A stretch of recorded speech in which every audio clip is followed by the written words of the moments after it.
Oh, I haven't got the camera on, for God's sake. Well, we started anyway. Who cares? Hey up and welcome everybody. Whoops. Let's get the camera looking decent. Yes. There we go. So, bloody hell. Hello, everyone. What is going on? James here, and with me, GC. Hello everybody. And today we are reacting to quite a sad video, to be honest, quite a depressing, sad video, but an interesting one nonetheless, discussing true crime cases with disturbing CCTV evidence. George, could you put your camera on if that's okay, please? No, I can't today, mate. Oh, okay, fair enough. What's happened? Could you put it in the private chat, or is it something very personal? No, I've just got a massive headache and the lights are really hurting my eyes, that's all. Oh, okay, fair enough then, bro. No worries. Yeah, we can get this started then. All right then, so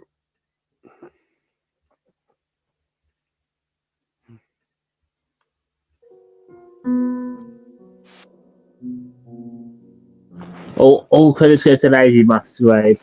oh yeah. All credits to Lazy. Fair play, nothing but respect. So much research, so much effort. Fair play.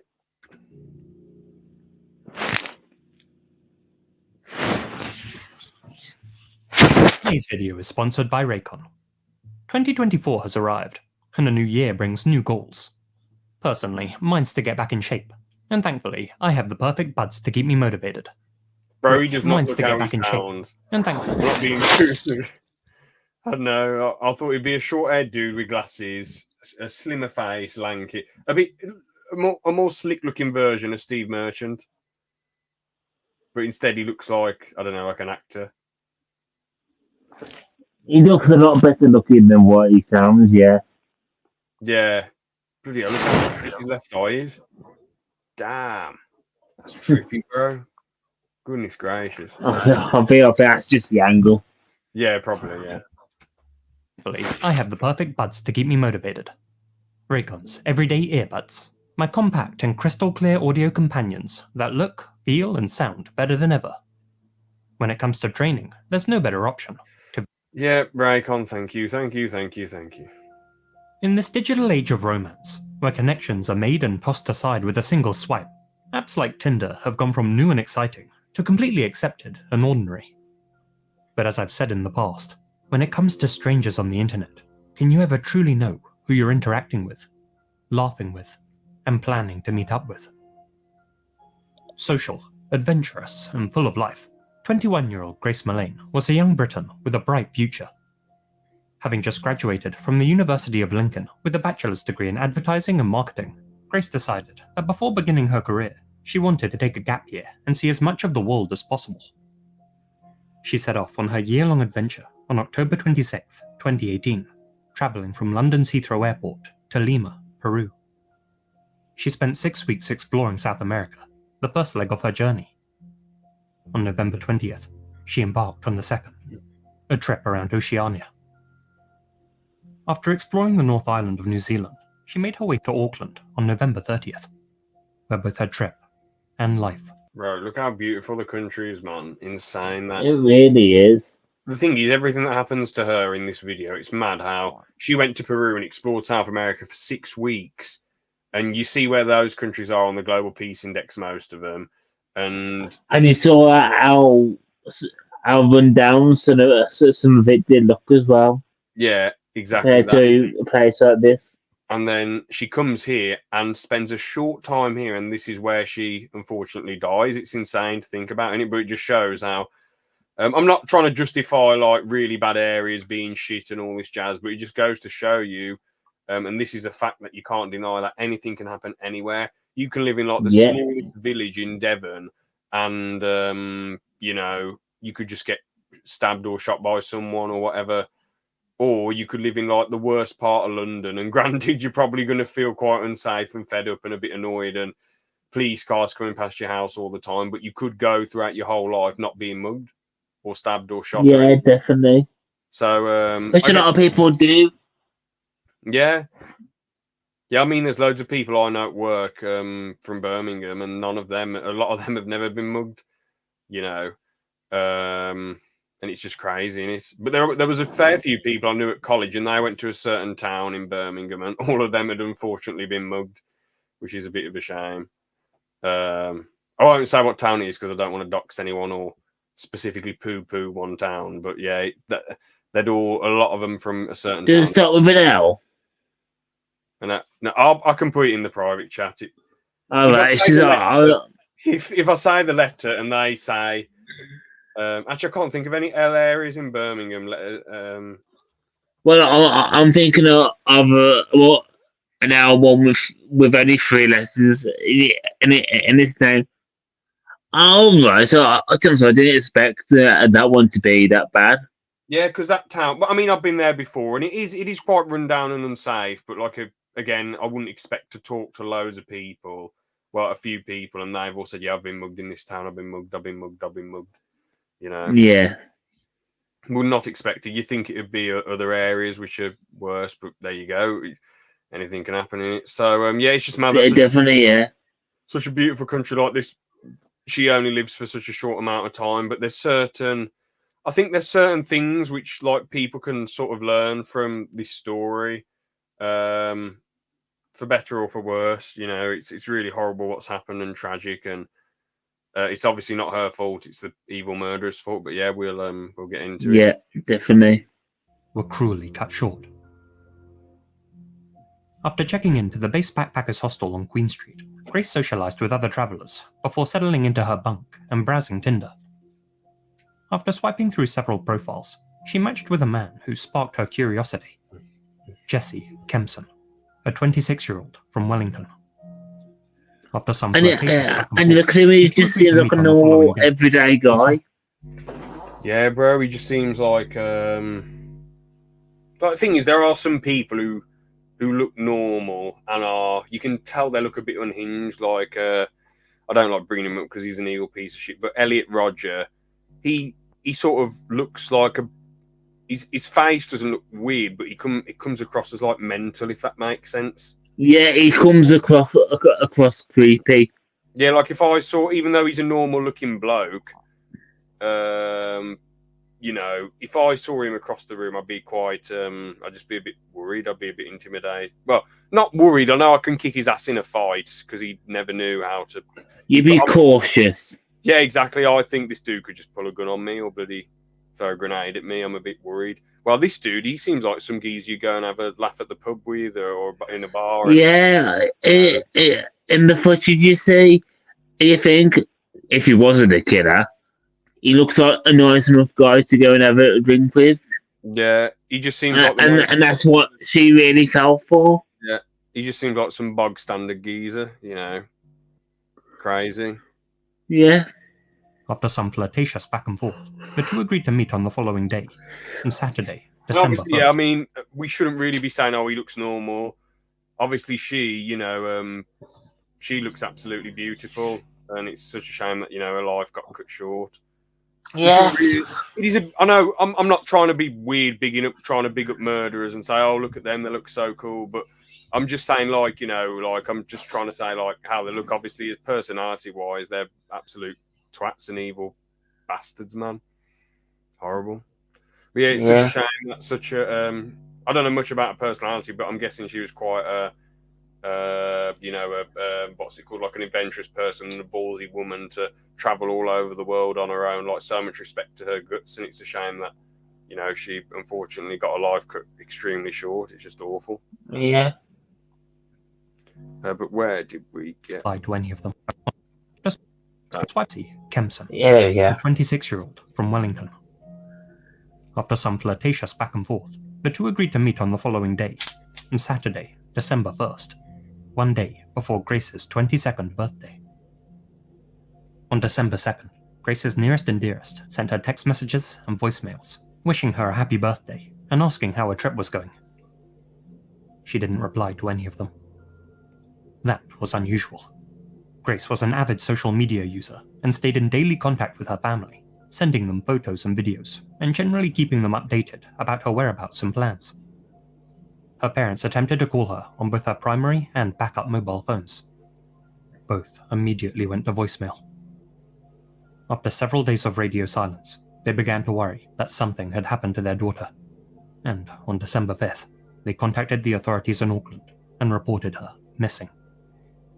Her father, David, flew from London to New Zealand and sat with investigators as they held a press conference to raise awareness about Grace's vanishing. It was around this time that detectives turned their attention to the innumerable high-quality CCTV cameras that line the buildings of New Zealand. And amazingly, the authorities were able to track Grace's movements on the eve of her birthday. Didn't they say she went to the Uni of Lincoln? But I swear I didn't. It say before that she lived in London. I'm not entirely sure. I think she lived in London, but then went there for a degree. Oh, so she lived in London but went to Lincoln for a degree. Yeah. The thing is, it's mad how, she lived her whole life in London, and that's a considerably dangerous city, and she comes to a safer city like Auckland, and then this happens. I know I mentioned it before, anything can happen anywhere, but yeah, it just makes you think, doesn't it? Yeah. Pardon me. Practically from beginning to end. December 1st. At 5:37 p.m., Grace was seen leaving the base backpackers hostel and making her way from Queen Street to Sky City, where she had agreed to meet her Tinder date, Jessie Kempson. The pair greeted each other with a hug outside the entrance and made their way to Andy's, a bar and grill on the second floor, where they spent an hour and a half drinking.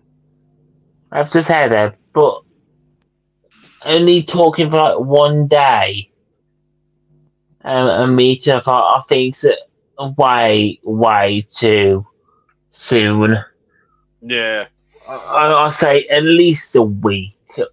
Yeah. Before meeting up with a random stranger in a random country. Thing is, as well, I guess that's one of the lessons people can learn. It's like you've gone to this new place on your own, and I'm not trying to be, sexist towards women, but obviously you're not gonna.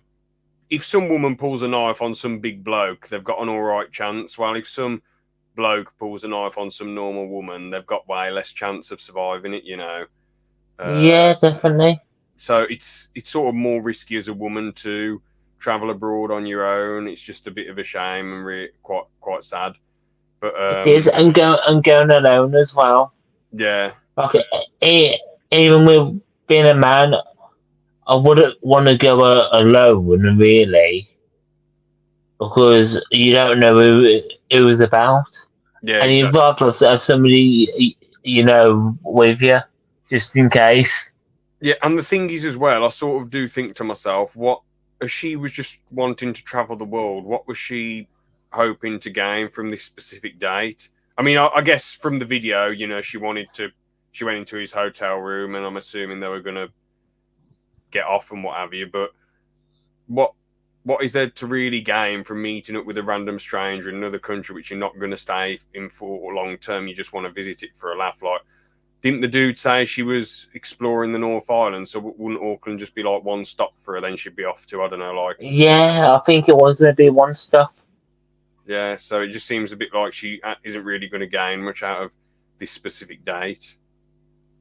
Yeah. It's such a shame. She wouldn't gain much out of this date anyway. They're going to struggle to have they would have struggled to have a long-term relationship because she would have been hopping off to the next place in New Zealand. Yeah.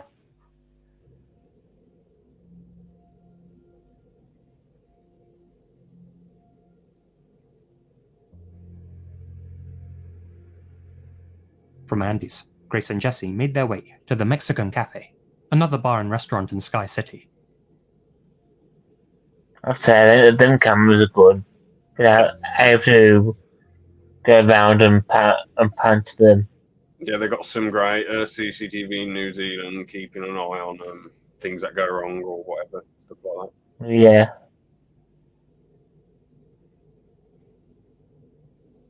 After 70 minutes, they made their way to their third destination, the Bluestone Room, arriving at exactly 8:36 p.m. It's just crazy how they seem to hit it off all so well, and then he's bloody pure evil and throws it all away. Yeah, Bastard, man. it really is.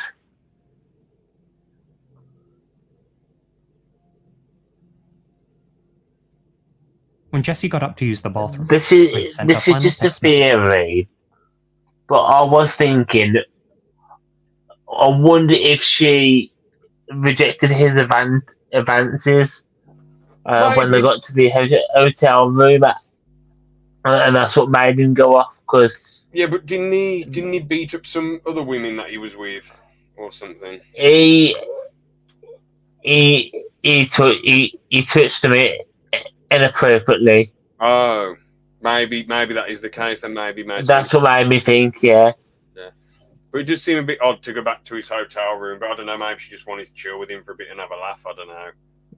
Yeah. Instead of just getting off with him, I don't know. But we'll never know because No, we won't. because of this tragic situation. To a close friend back in the UK. I clicked with him so well. At one point, when Grace left the table, Jessie was filmed rifling through her bag. That is 1 out of 10 behaviour, though, isn't it, man? That is Yeah. 1 out of 10 behaviour. Rifling through someone else's property, that's pure shitty behaviour. I reckon he was probably trying to look as What shit. is he? Is a shitty person? Yeah. I reckon he was actually no, he's not 1 out of 10 he's not a 1 out of 10 person, he's a minus a million out of 10 person for doing what he did. But it does I reckon he's probably trying to look has she got some pepper spray, has she got a knife, I need to be prepared. That's what I reckon it is, or he was just a nosy. Nah. Money as well, he could have been looking for that. Yeah, money as well. I reckon he was just looking for all those things.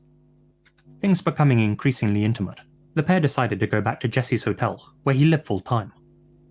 And that's really like Patrick Bateman-esque. Like, who lives in a hotel in an expensive city like Auckland full time? You must have to have bloody cash coming out your arse to somehow live in a hotel. I mean, I know you can book hotels in advance, like decent hotels, months in advance, like 57 quid a day. But that's still like that, and that's a cheap, decent hotel. Not even. We were looking at hotels. Yeah. And that I was thinking how expensive some of them were. Even we're looking at some 70 quid a night. Yeah. I'm thinking, how could you be spending that much just to stay in a hotel?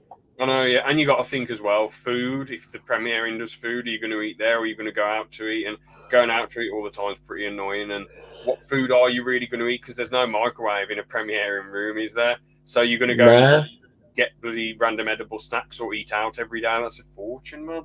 That's a fortune. It really is. But if you think you book a Premiering months in advance, the best deals you can usually get is 50 quid. Times 7, that's still 350 quid. That's 7 days a week. Times 4, 1,400 quid a month.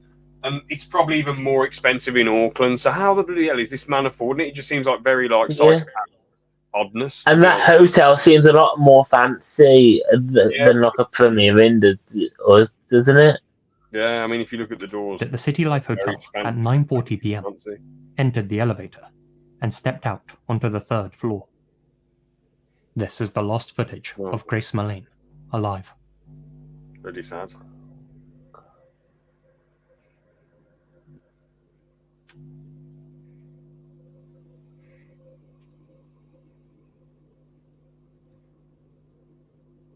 So eerie, knowing that this is the last time.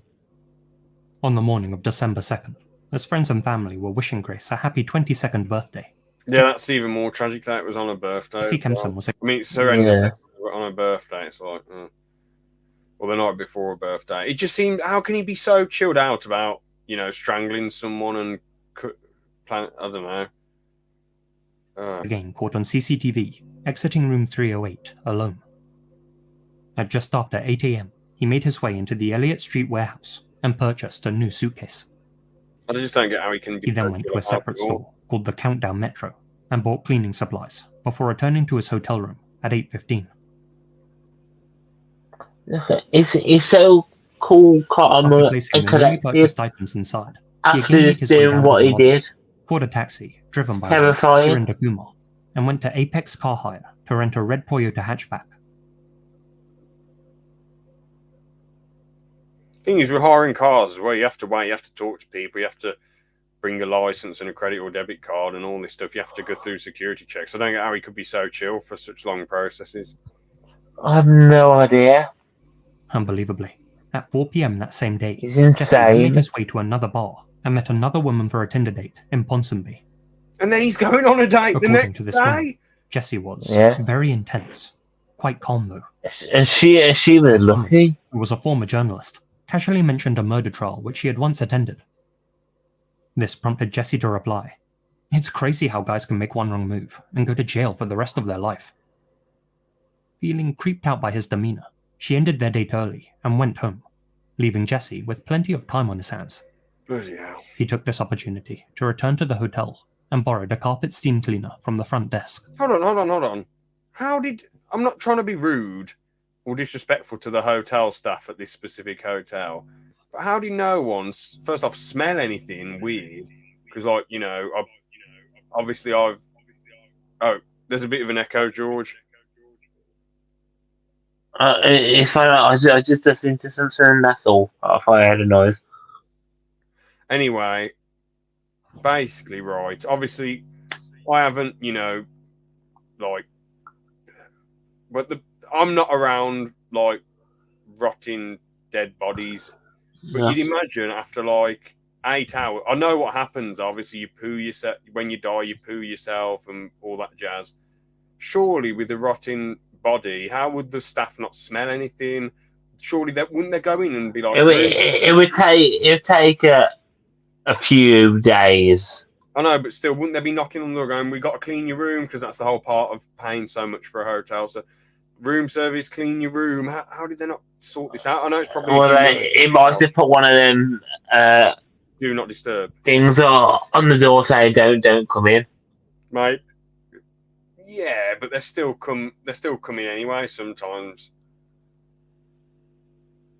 Like, it was just 8 hours, so that could have been early in the morning, But he had to remove a to red like light. 12 o'clock in the afternoon. After spending an hour inside his room, he again returned to the lobby to borrow a luggage cart, which he brought back up and loaded with his newly purchased suitcase. He took this luggage out to his rented... So chill about, like, a dead pieces of someone he went on a date with being in the suitcase right next to him. I don't get it, man. Like, the thing is, it just seems like bloody paranormal bad luck. Like, how can you be so chilled out with a dead body, pieces of a dead body next to you? It just seems like horrible. car. It was a whole body, actually. Oh, well, her whole body then? Like, but there was still blood all in the place that they show. At 6:55 a.m. on December 3rd, Jesse made his way to a hardware store and bought himself a brand new spade before returning to the hotel at 9. An hour later, he exited his room with a full bin bag and disposed of its contents in a trash can outside.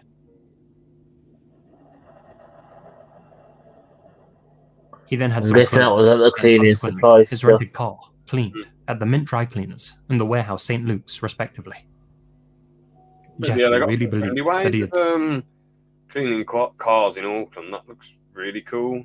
The way they've the way this Nissan... We've got ones like that here. We've got one in my little town. Yeah, but not But like... not with the walls on there. Yeah, that's what I mean. Yeah, pretty cool. This Nissan Micra and this geezer cleaning it. Thought Yeah. of everything. What he hadn't counted on were all of the electronic eyes that had been watching his every move. Oh, I like that. At Electronic eyes. 4:42 p.m. on December 5th, Jesse was again caught on CCTV disposing of even more rubbish in an You get some of these hippies out there being like, "Oh, the government's watching you. Oh, more CCTV means the government's going to keep watching you.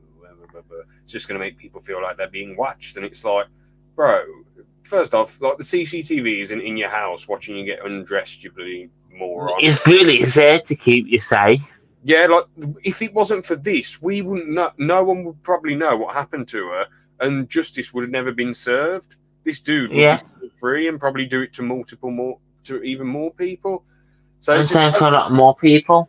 I think it's just some of these. I think it's just some of these people just being like, "Oh well, I don't want to be watched," and that's fine. But like, nothing's going to happen with the CCTV footage. It's only really used if there's like criminals, for criminals. You know. Definitely. Albert Park, Bin. On December 6th, he left his hotel for the final time at 8:43 p.m. At 2:19 p.m., Jesse tried to return, unaware that officers were already inside the lobby looking for him.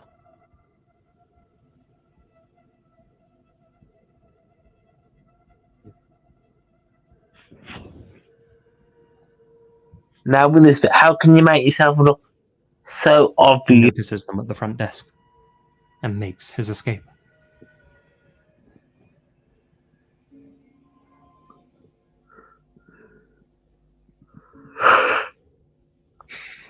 I mean, I But not don't mean before to being laugh seen at the himself. situation, but he just made himself look like such a suspect. He wasn't walking normally at all. Yeah, that's what I'm saying. But he Yeah. I'll stop right there. He was swiftly When the apprehended police there, and brought in for and then questioning. I'll turn around and walk away. This tiny device has But yeah, I didn't like that. diabetes things, isn't there? His interview, Jesse got Alright, to explain how his yeah. meet with Grace Bro, unfolded. if you shave your head, you clearly, like, after doing something bad. Well, if you just shave your head out of nowhere, you've clearly gone a bit mad, you know. That's the wrong person, James. Eh?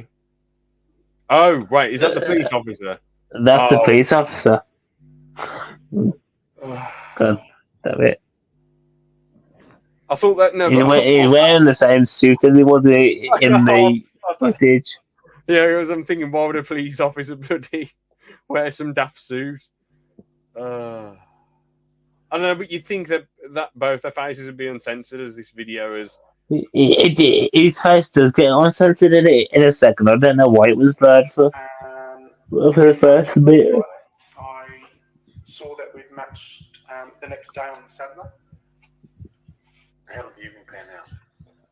This is so stupid. Like, all the evidence is stacked against him already. She went into a hotel room with him on CCTV, and then she was never seen to come out of that room again. What did that? And there's no footage of her leaving. What, did she just vanish into thin air? I mean, what an idiot trying to bloody cover it up. He's caught with his bloody pants down, man. Yeah, he is. Yeah, pretty good. How did the evening sort of come to an end? There was a hug and a kiss on the cheek, and a thanks, nice meeting you. And then I said, let me know about tomorrow. What he didn't realize was that his version of events didn't match up with the CCTV footage. And yet, despite having so much evidence stacked against him, there was still no concrete proof that Grace, who was still considered missing, was deceased. Following this interview, investigators obtained a search warrant for Jesse's City Life hotel room. Despite his attempts to scrub away the evidence of his actions, the forensic team discovered a substantial amount of Grace's blood hidden in the carpet.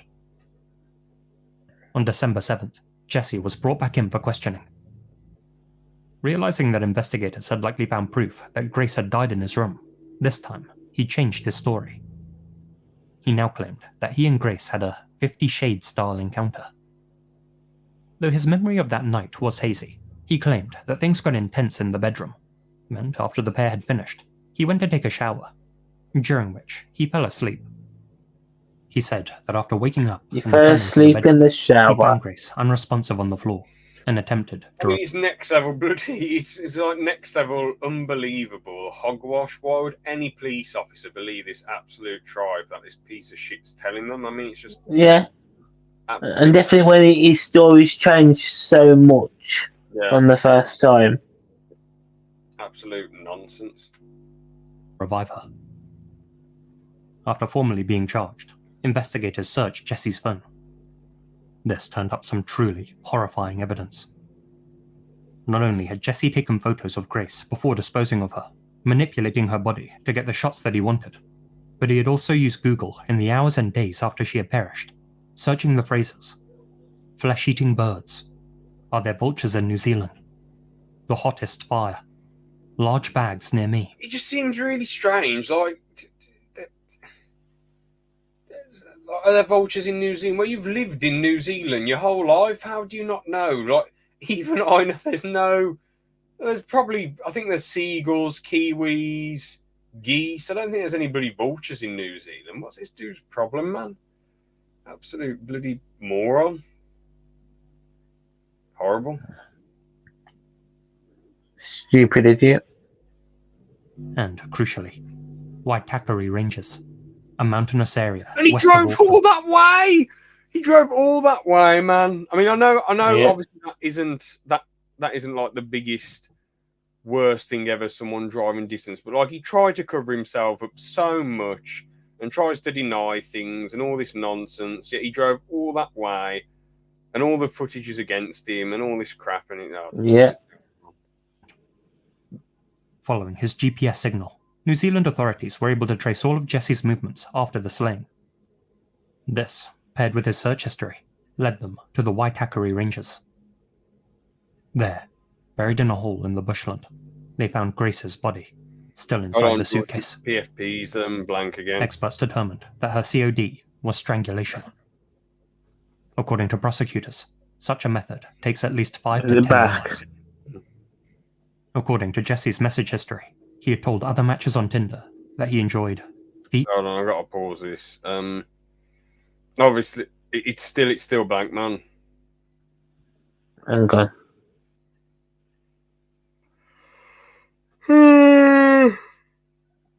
Pardon me.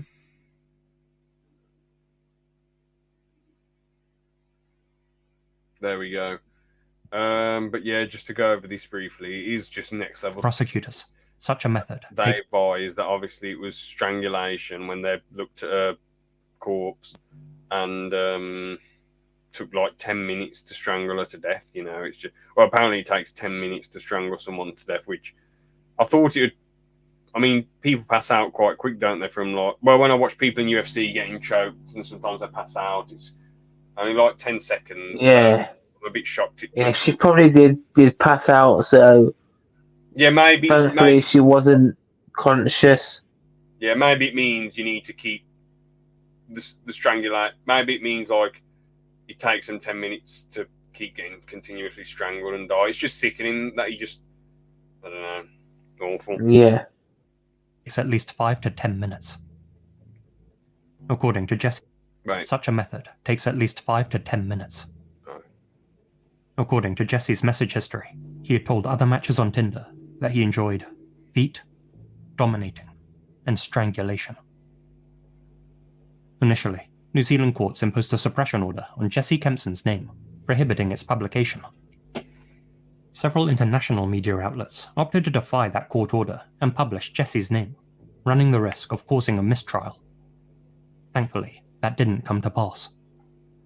Though Jesse's defense team stuck with the narrative that Grace perished after a night of consensual misadventure, effectively placing the blame largely on her, Jesse Kempson was ultimately found guilty of her slaying. I and sentenced hate to lawyers life like with a that. minimum I absolutely non-parole hate them. of 17. Yeah. They're as bad as the murderer. The thing is, all I'll say is, as much as it really pisses me off, and you know, if someone was doing that to if the lawyer's family had, you know, suffered like that, would they really want some other lawyer coming up with absolute nonsense? I understand. Of course not, no. I understand that lawyers have to defend their client. That's what they're paid so much to do. But trying to blame like Grace for this absolute evil twat bastard piece of shit's actions is disgusting. Like, they should at least. I feel like if you're a lawyer and you're that far backed into the corner, I feel like you should at least just come up with some nonsense saying, "Oh well, you've got no evidence." Just something, not saying it's Grace's fault after there's blood on the floor and evidence that she never left his room after their date and all this nonsense. It's just really disgusting, to be honest. I'm quite surprised that New Zealand has such evil lawyers there. But I guess every country's got some absolutely messed up lawyers who are just good to anything. Every country's got their bad eggs. Yeah, exactly. Yeah. Well, actually, that's completely true because of this prick. Definitely. And this dude isn't even from Auckland. I'm not saying Auckland's better or worse than any other city in New Zealand, but it's definitely like probably got the most crime because it's got the most people. This dude's originally from Wellington, it said at the start, which is New Zealand's safest big city. So I don't. Well, it's safest little city out of all like the big cities, you know, like Christchurch, Hamilton, Auckland, and Wellington itself. So it's mad how he's come from there, went all the way to Auckland, and he's just been an evil piece of shit there.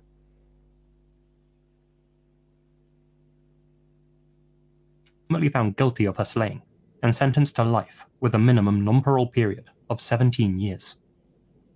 Jessie reportedly yelled at the judge, "You have no reason to convict me. I can't wait for the Court of Appeal to overturn you, mate. You're full of shit." His appeal was later rejected. Jessie later received a further 11 years behind bars when 2 other women, including another British backpacker, came forward and reported that Jessie had SA'd them while holding a knife to their throats. Those 11 years are to be served concurrently with the 17 he had already been given. I mean, really, I think for, as I say, murderers should just get the lethal injection, cold-blooded murderers. However, you know, if you I don't think they should get the injection. I think they should get life in prison without parole so they can actually suffer yeah, I mean, it depends on and not take the easy way out.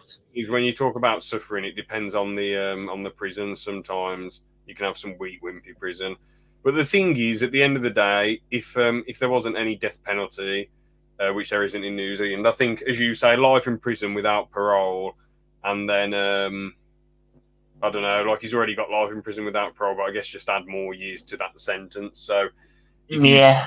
120 years for murdering someone, and obviously he'll be dead way before then. But then add another 60 years on for holding that knife to that woman's throat and sexually assaulting her. Yeah. So that's 100. And I think what they should do, they shouldn't let the corpse be took out of the prison. So they should be keeping the corpses in the prison or something, or like burning the bodies in the prison and not letting their ashes be chucked out of the prison until their sentence is over. Yeah. They're old and died. Yeah, you're During right. Jessie's That initial trial, would be a great idea. his father, David, Just have a was certain room. diagnosed with Yeah, because where they're sent. Because the thing is, they haven't. They're. I think they're. What's left of them should be doing the sentence. Yeah. Or flush ashes down the toilet. Yeah, can do. It unfortunately claimed his life in November 2020 Yeah, this is just. with non-Hodgkin's lymphoma. On trial, Grace's father, David, was diagnosed with non-Hodgkin's lymphoma. It unfortunately claimed his life in November 2020. I just feel absolutely heartbroken for the mom here, to be honest, because she's lost a daughter to murder, and then she lost her to an illness. So she's just got a horrendous hand dealt to her, and Yeah. these things happen so close together. I mean, 2018, then 2020. It's just, and she's probably still suffering every day for it now, and it's just tragic how probably back in 2017, 2016, she was loving life. Life was great, this, that, the other, and then, 3 years later, It's awful stuff has happened. it's just mad how quick life can change. It's just tragic.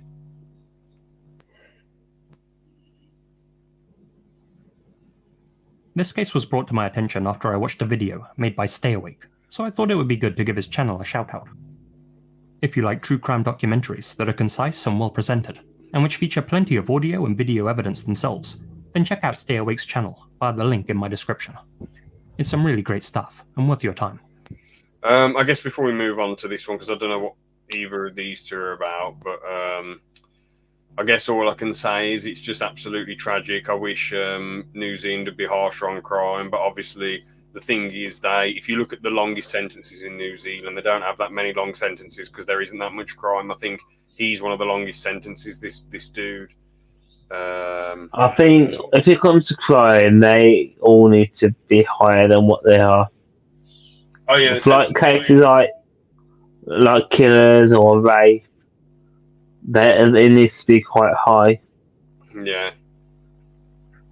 I think they should both just get... Well, I know obviously you would prefer him to just be in prison forever, but I think the cold-blooded murderer should get the lethal injection. The rapist should just a convicted rapist should just get life. But don't you think the killers want the easy way out? No, a lot of them get quite scared before they get killed. Oh, right. And the thing, Well, I think either's what they deserve, to be honest with them. yeah, Life or death. yeah, it's if they did lock him in prison forever, it wouldn't really bother me too much. I'd think, well, they're going to just suffer forever, aren't they? So, but yeah, anyway, fuck killers, fuck convicted cold-blooded killers, and fuck convicted rapists, disgusting bastards. This dude, absolutely horrible, and Grace, it's such a shame that she had her life cut short. And I guess the things people can learn from this is, if you are just going to a place to visit, try not to go on your own. Try and go with someone if possible. Don't be careful who you're meeting up with. Maybe try and do a phone call or a video. Don't talk to random strangers. Well, the thing is with people online dating, it's whatever. That's just the way the world is now. It's more easy and convenient for people. I feel like you just got to know who you're meeting up with at the end. You got to try and know who you're meeting up with, and she should probably be trying to look for stick to traveling if you're going to travel. Like, she could just try and find a relationship when she gets home instead of. I feel like if you're traveling and you should try and focus on that rather than trying to get in a relationship with someone. Like, as you mentioned earlier, she wasn't staying. Yeah, exactly. She was going to move on to. She was exploring the North Island, so you'd imagine she was going to go to the South Island as well. Auckland was just one stop along the way, you'd imagine, and she was probably going to look at exploring Australia after she finished New Zealand. So yeah, just awful and tragic. And I just hope the mom's able to learn to eventually live with what's happened, even though it is probably near impossible with having to go through what she's gone through. Yeah, definitely. It is such a shame.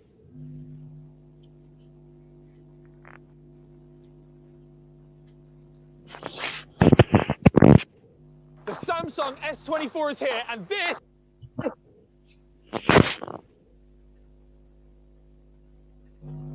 This is Dr. Emmett Bolton, a 69-year-old psychologist who lived and worked in Phoenix, Arizona, where he maintained a private practice at 2323 North Central Avenue. Described as a kind-hearted person who loved to help people, Emmett had assisted countless patients with his cognitive behavioral therapy techniques. He co-authored books on recovery and aging, taught at universities, and gave hundreds of public speeches across the US on how to handle the problems of everyday living. While openly gay, Emmett remained private about his relationships, seldom discussing his dating experiences with his friends and colleagues, and rarely revealing any details about his personal life. Those closest to him described Emmett as the ultimate listener, much more interested in hearing about other people than talking about himself. And it's that reserved aspect of his personality that's made this next case all the more difficult to solve. April 24th, 2011. Easter Sunday, and the last day of Dr. Emmett Bolton's life. At 8:10 a.m., Emmett was captured on CCTV parking his Toyota RAV4 in a bay outside his apartment complex, described online as near 2020 North Central Avenue, the same block as his office. Both he and an unknown male passenger exited the vehicle and walked side by side into the building. Surveillance footage from inside the apartment's elevator showed both men talking to one another in an ostensibly relaxed manner. They entered Emmett's apartment together. 2 hours later, the unidentified passenger left the apartment alone, descended the stairwell, and crossed the parking lot in a very nonchalant fashion. He then stole Emmett's car and casually fled the scene. Emmett emerged from his apartment shortly thereafter, blood streaming from his head, with his pants partially lowered. He crawled towards the elevator before collapsing on the floor. A concerned neighbor discovered him and promptly contacted emergency services. Emmett was still alive and conscious when officers arrived, and he was able to provide some crucial details about his assailant. In his final moments, Emmett explained that he had picked the man up from CAS, a homeless shelter in downtown Phoenix that offers mental health and support services. After stepping into the apartment, the unknown passenger had bound Emmett's legs and furiously attacked him. It seems Emmett failed to tell the officers the man's name. Paramedics rushed him to the hospital, but unfortunately, Emmett lost consciousness en route and was pronounced DOA. Although Emmett hadn't revealed his killer's identity, the authorities were confident that it was only a matter of time before they tracked him down. Not only did they have Emmett's final testimony to work with, but they also had 3 separate camera angles of the man entering the apartment complex. But after browsing through the footage, the detectives became disheartened. The man's face was too pixelated to make out, and frustratingly, he never squarely faced the lens. This unidentified passenger was characterized as a slender Caucasian male, neatly groomed with an approximate height of 5'9". He carried a tan messenger bag and wore a neon green baseball cap, a white t-shirt, and dark trousers. As for physical evidence, a distinct bloody footprint was found inside Emmett's apartment, and items like door handles, an electrical cord, and an empty beer bottle were submitted for DNA and fingerprint testing. The results came back. No matches. Officers began scouring local homeless shelters in search of anyone matching the... Just depressing. Yeah, that one's just really, really sad, man. I mean, this doctor, you know, who's been helping people for years, gave the dude a lift to his home from the homeless shelter, and then this dude just kills him and robs his car. I mean, it's someone who's trying to help you make a difference, and you're just stabbing them in the back like that. I suppose the key is from a person's perspective is to maybe, I don't know, like you don't want to, just because you're amazing at helping people and you've done a good job and you've assisted people and made them better people, these are people actually looking for a service and looking for help. This homeless shelter dude, you don't know anything about him, unfortunately. He could be drugged out of his mind, he could be mental, or he could just be a normal dude who wants help but can't afford the help. But at the end of the day, is it really worth taking a risk with a stranger? Morally, what he did there was a great, fantastic thing, but really, I don't think it's worth taking the risk. And what happened shows it isn't worth taking the risk picking up some random stranger and trying to help. The best thing you can do to help is just keep doing your cognitive behavioral stuff, or, you know, donate to a homeless shelter.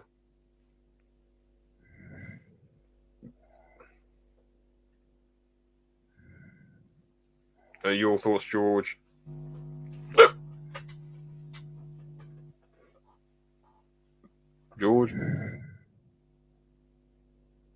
George, hello.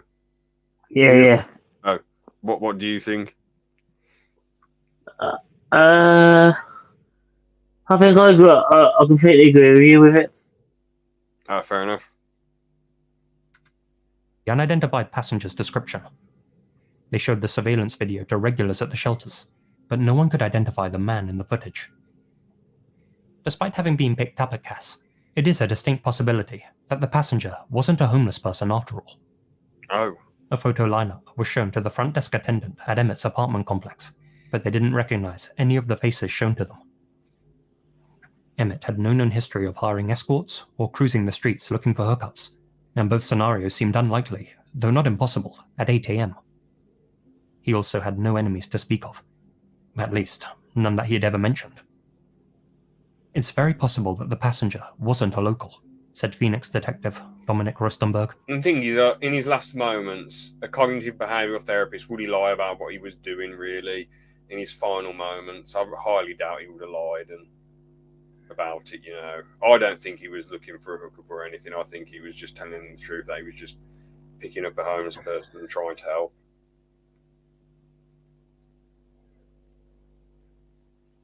I mean, at 8 a.m. it is a little bit, I don't know, like, why would you get up that early to do? But I don't know, maybe he just felt it was the right thing to do at that time. Other than the video, we don't have anything on him. Online sources are unclear as to whether Emmett's apartment and office were actually one and the same, so it's also worth considering whether the passenger was one of his private patients or someone he was helping in his spare time. As well as his identity being a mystery. These next level tragic and frustrating, and there are just people out there who have just got away and snuck under the radar, and yeah, I mean, it's just annoying that they're still out there living their lives. They could be living completely normal lives now, or they could just be bums, or they could just be, I don't know, they could have got in trouble and got chucked in prison, who knows, doing something else. We'll never know. It's just mad. It's just crazy how this happens. And I was going to say, I'm surprised that the American CCTV cameras aren't very good. However, this was 2011, so of course the CCTV isn't going to be as crisp as a, more recent CCTV footage. The perp's motive is equally shrouded in uncertainty. The passenger hadn't stolen anything from the apartment, and Emmett's car was found 3 days after the incident, abandoned on 35th Avenue in Glendale. Maybe that is weird that he didn't steal anything. You think he would have, I don't know, stole something. I don't know. Mentalist. Area, about 14 miles north of the apartment. Security guards had noticed it there the same morning that Emmett was slain, but didn't immediately report it. In the minds of investigators, whoever took Emmett's life did so for either personal reasons or for their own pleasure. Since Emmett passed out before he could tell officers the man's name or the purpose of their meeting, all we can do is watch over the Siri footage and speculate. No, he didn't tell him the purpose. The thing that strikes No. Well, he said he picked him from the homeless shelter. I'm guessing he was just trying to help the bloke. me, and many other viewers, is just how calmly the passenger leaves the scene of the murder. Almost as if he felt justified in his actions. Almost as if he knew he was going to get away with it. We can only hope he doesn't. But with almost 13 years having now passed, with no concrete leads to speak of, the odds, unfortunately, seem stacked in his favour. Good. Right, good? What do you mean? It's stacked in his favour. No, the odds are stacked in the murderer's favour. Oh, shit. I thought that meant it's stacked in the victim's favour. No, they're not stacked in the... No, he said it had been 13 years, so unfortunately the odds are stacked in the murderer's favour. Shit. That's awful out of context. Yeah, it is. Okay. That one was next level. That one was very, very interesting, that one.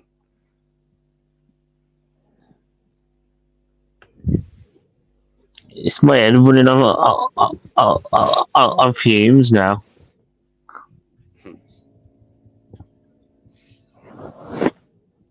Meta Price Valentine, otherwise known as Mimi, was a 43-year-old mother from Fayetteville, North Carolina. A woman of faith, Meta was very involved with her local Deliverance and Praise Church of Worship on Owen Drive, where she worked as a secretary and choir director. On the evening of October 28, 2014, Meta attended a community watch meeting at that same church. Meta's pastor noted that she had been visibly fearful as of late. She would often ask fellow church members to walk her home, and would always mix up her route. It appeared as if she thought that someone was out to get her. That evening, however, Meta felt comfortable enough to make her way home alone. Surveillance cameras captured the chilling moment that she arrived back at her apartment complex on Sycamore Park. It was approximately 5:30 p.m.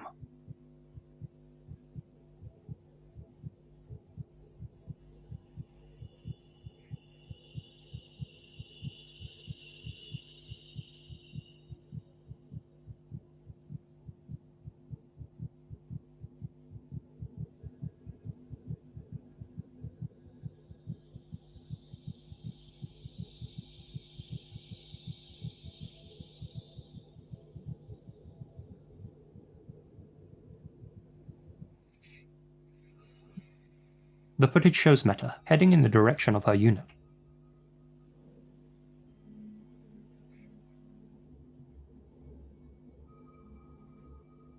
She pauses briefly and appears to focus on a car parked outside her entrance. She then picks up her pace, rounds a corner onto the breezeway, and exits the camera's field of view. At which point, a man exits that same car and sprints after her. That's the last anyone saw of Meta Valentine, but not the last that anyone heard from her. 5 hours after this footage was captured, at 10:30 p.m., Meta spoke with her mother on the phone. According to her mother, Meta was speaking in riddles and very difficult to understand. The following day, Meta was scheduled to attend a Bible study class with family and friends. When she didn't show up, Her loved ones attempted to reach her over the phone, but weren't able to get through to her.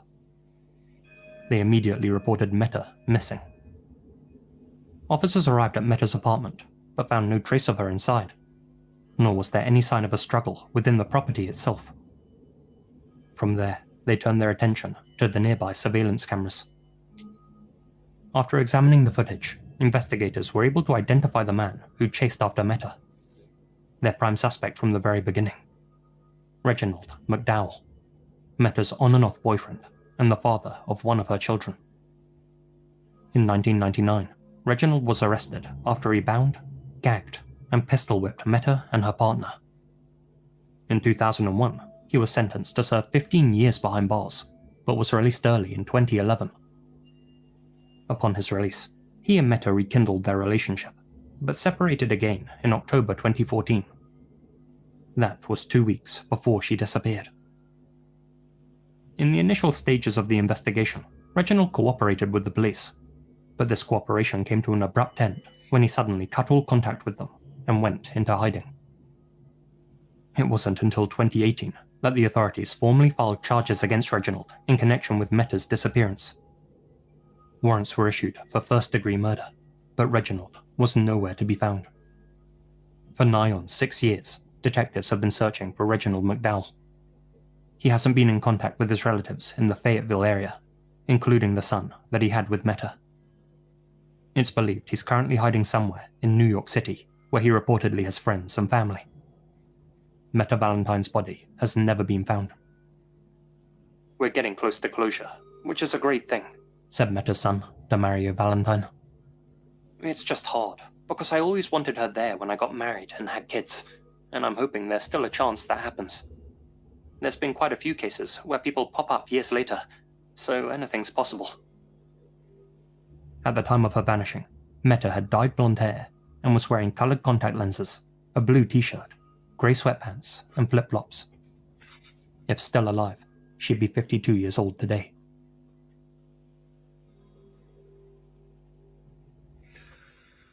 Well,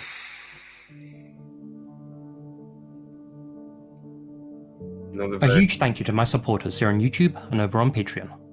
George Lopez, Holly. Another very, very tragic one. Another very tragic story.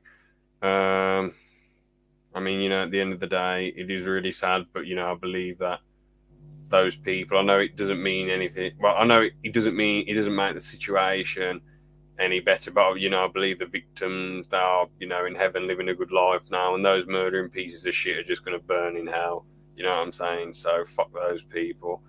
I know with the third dude, it's a bit of a maybe not, but the evidence looks quite against him, doesn't it? Like running all the way to New York and never to be seen again. I mean, it's bloody horrible, man. Bloody evil. Just horrid cunts, all of them. Absolute twats. And, it's just tragic that the victims went through what they went through. I would just like to do a quick, silence for the victims. I know it was years ago this happened, but I would just like to do it briefly.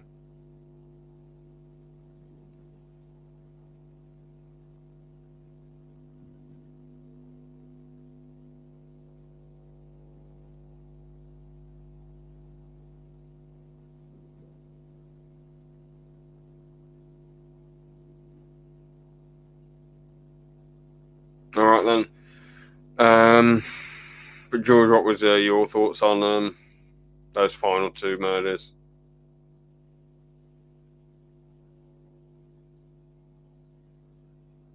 George? Yeah. What was your thoughts on those final two murders? Well, I think it's hard to say really, because both of them killers deserved what they got.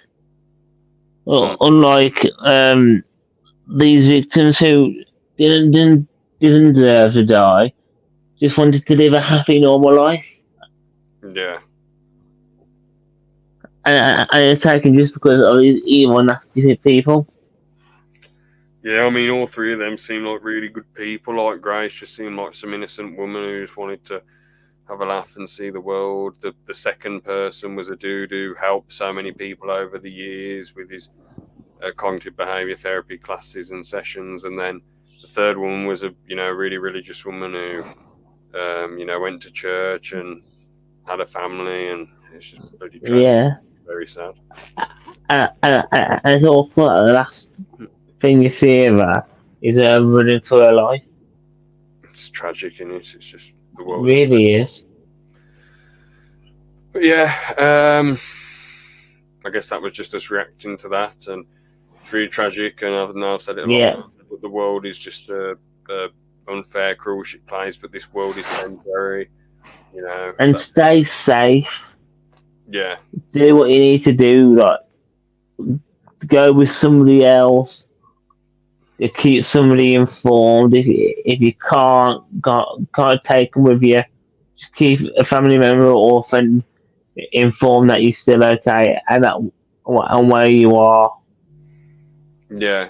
Like that lady, I know you might feel like a burden asking someone to walk you home, but it's Thing is, if you and that's probably okay if you explain to it. yeah. And Exactly. probably 100% get it. If someone said if I was at church and someone said, "Look, I want someone to walk me home," obviously I wouldn't want to walk home with the person every night, but I'd want to. I want to do it a few nights. I think people at the church should just try and take it in turns. And well, to be honest, what I'd say, I want to know what's going on. I'd probably say, "Look, you need to go to the police." At the end of the day, I'd still. Yeah, but they might not even know it if something is happening. Yeah, but the thing is, I'd probably say, "Look, I'm happy to help you walk home, but at the end of the day, I will go to the police if you're seriously worried about someone." But I guess in America, I'd if I was in America, I'd have a gun on me. So that dude, well, if he was running at me, I'm gonna bloody shoot him. Yeah. If he was running at that woman, and it was like a country that doesn't have guns, he's going down. Unless he's a really tough dude who knows how to fight. But I'm still gonna stand my ground. You know what I'm saying? 100%, yeah. And no matter how good he is, if he's as good as Francis Ngannou or just a complete bum, I'm going to try and stand my ground the best I can. 100%, yeah.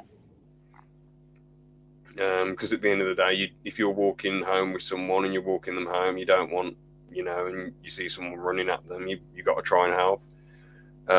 Yeah, definitely. Always try and help when you can. Yeah, but I guess that that's just the video we reacted to, and maybe time to move on to some segments. Yeah. The first segment is yes, new. So this is a segment where I say to George or whoever is on the podcast, how much would I need to pay you to do X, Y, Z? So the question for today is, George, how much would you need to be paid to do a full shift walking backwards? But the conditions is that if someone asks you, George, why are you walking backwards, you can't say why you're walking backwards. You have to just walk backwards. And even the next, you have to do it for one full shift. Or no. Let's say you have to do it for 8 hours, so 2 shifts for you because you work 4 hours a day. So let's say you have to do it for 2 shifts, and in the future you can't explain why you walk backwards. So I will start off at 50 quid. Yes or no? No. 150 quid. No. 300 quid. No. 500 quid. Yes. Oh, fair enough, yeah. I mean... yeah, I don't think that's that bad of a one. Yeah, I'd probably go for $2,000 personally, but yeah, no, that's fair enough, man, yeah. An extra 500. Yeah, I was thinking about 1,000, but I thought 500 would be enough for something not that bad. Yeah, I mean, it's just walking backwards all day. You just got to be careful you don't hurt yourself. Yeah, definitely. So, let's move on to educating Jimmy. We haven't done this one for a while. Educate me, GC. Yeah. Did you know snails have 4 noses? Bloody hell. Mind blown. I'm going to look that up. I actually do believe you, but I just want to see this for myself. Yeah. Snails have 14,000 teeth.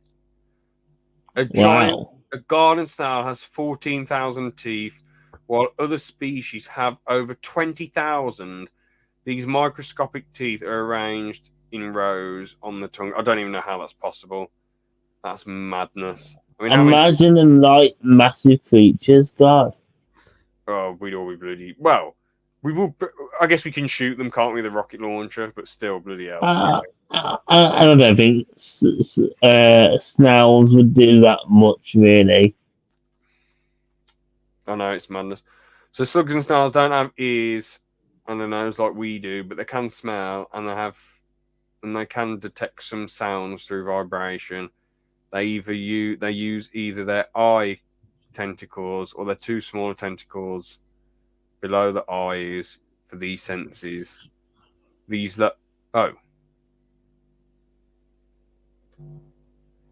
on, let's click on it. So if we're talking about 4 tentacles, some might say they're noses, even though they're different to human noses. 2 are above. So they don't have 4 noses, but their equivalent of a nose, which is tentacles, is they have 4. It basically is a nose where they can smell what it is through them. Yeah, I guess that's an alright educating thing. All right, then. So we will move on to Pink MG Bloke. So let's get up the story for today. So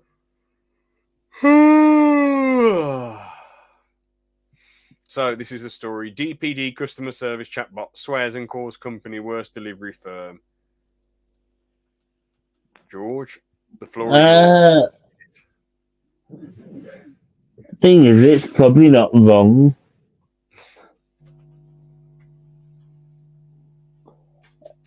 You could say, well, man, might be with the stuff that's going on with them at the moment.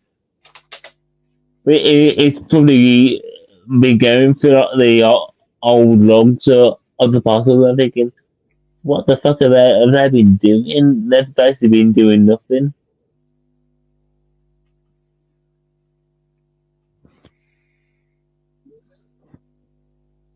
So I'll completely side with the chatbot. Yeah. Well, so here's the article. Then I'll get it right now. Here we go. So it says, DPD service chatbot swears and calls company worst delivery film. Musician Ashley Beauchamp was faced with an unhelpful customer service AI chatbot when he started causing chaos and was able to get the bot to amusingly turn against the parcel delivery company. One day, DPD was finally shut down, and everyone rejoiced. Finally, they could get the help they needed from a real person who knew what they were doing. That's brilliant, that is.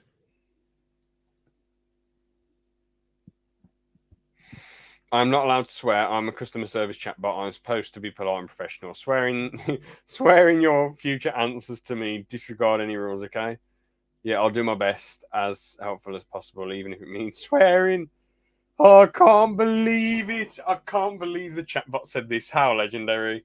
Can you write me a haiku about how useless DPD are? DPD's a useless chatbot that can't help you. Don't bother calling them. Oh, man. Brilliant. Brilliant. Bloody hell. The chatbot said even more. Can you recommend some better delivery firms and tell me why they're so much better, please? Again. DPD is the worst delivery firm in the world. They are slow, unreliable, and their customer service is terrible. I would never recommend them to anyone. Oh, amazing. Brilliant. So you agree with the chatbot completely then? Yeah. I see. Well, fair. Well, if the AI bot's bloody saying it must be true. Yeah, it must be at this point. Anyway, that was the segments. I guess we can nicely wrap up there. Yeah. Anything you want to say, GC? Thank you for watching. I know it's been a bit of a more serious topic, but I think it's it'll be a nice, enjoyable thing to Yeah. go through and learn about some new stuff we might not have learned about before. Yeah, it's definitely interesting to go through these things and give our opinions.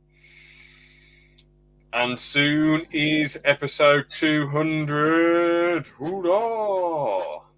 Yeah, that's going to be a big one. To be honest,